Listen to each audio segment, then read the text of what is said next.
What are the big signs that a man is dangerous to be around, in your opinion? Temper they can't control. He can't take no for an answer. He tries to argue with you about your feelings. You shouldn't feel that way. You can't feel that way. You don't really feel that way, etc. He can't apologize or ever admit he's wrong. He's got a temper and won't control it. He's cruel to those he sees as below him. He tries to control you, etc. If he thinks being cruel to animals is funny. Not understanding or respecting boundaries, be it yours, someone else's, or legal expectations. Love bombing and future faking. Might sound weird. But if animals don't trust him, then neither do I. Animals have a way of telling things, and if Fido or Missy Mew doesn't like him or gets antsy around him, it's usually for a good reason, and that reason is good enough for me.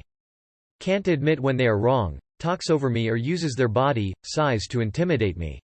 Sometimes it's in their eyes. They give you a threatening look and won't break eye contact. Saying gendered slurs, talking about women like we're objects, exist to be looked at, joking or laughing about violence against women, sexual assault. If they dramatically over-apologize when you point out something small that you don't appreciate. I'm so sorry I ate your leftovers. I'm the worst boyfriend ever. The scum of the earth. You should just break up with me because I'm clearly worthless. It's a manipulation tactic that, over time, makes you hesitant to set boundaries or point out bad behavior in the future, so you're always walking on eggshells. When being right and winning the argument is far more important than solving the problem together. They say something like, "Don't worry, it's not like I'm going to rape you," and then proceeded to try to get me in the back of their truck to go to a friend's basement. Other variations, "I'm not going to hurt you. It's not like I have an axe to murder you," the casual nature bringing up that they could hurt me but are being courteous by not choosing to be violent is just so weird. Calling women females.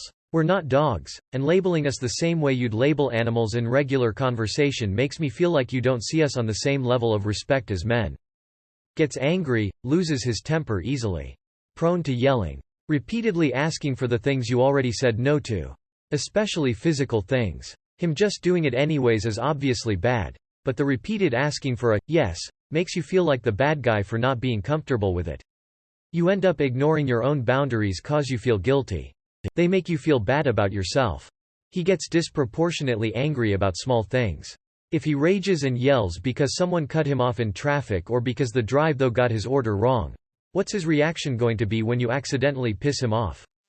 Wanting to change the way I do my hair and nails and mentioning how he's gonna put more meat on my bones. Downplays things you're excited about and or your achievements. Like, yeah, maybe it's just a new book by your favorite author, but you're allowed to be happy and excited about such things without someone pissing on your parade. Them downplaying your achievements just screams insecurity on their part. How they react to your fears: if they continue to laugh in your face and scare you more, they won't respect you. Just thinking about my coworker's boyfriend, who is unfortunately also my coworker and who I liked hanging with before all this came out. And #X200B. He's 35, dating a 21-year-old. He constantly accused her of being bipolar or crazy. After they broke up, she said good things about him, but he immediately slung gendered slurs about her to anyone who would listen. He picked fights in the parking lot with anyone who defended her. He told her, "You'll never leave me." And it turns out I was right about those signs, because a few days ago she offhandedly said he choked her once, and now he's holding her things hostage in his apartment and said he'd call the police if she tried to get them and leave. I've spent the last week begging her to let some of our friend group go with her when she gets them so he doesn't murder her.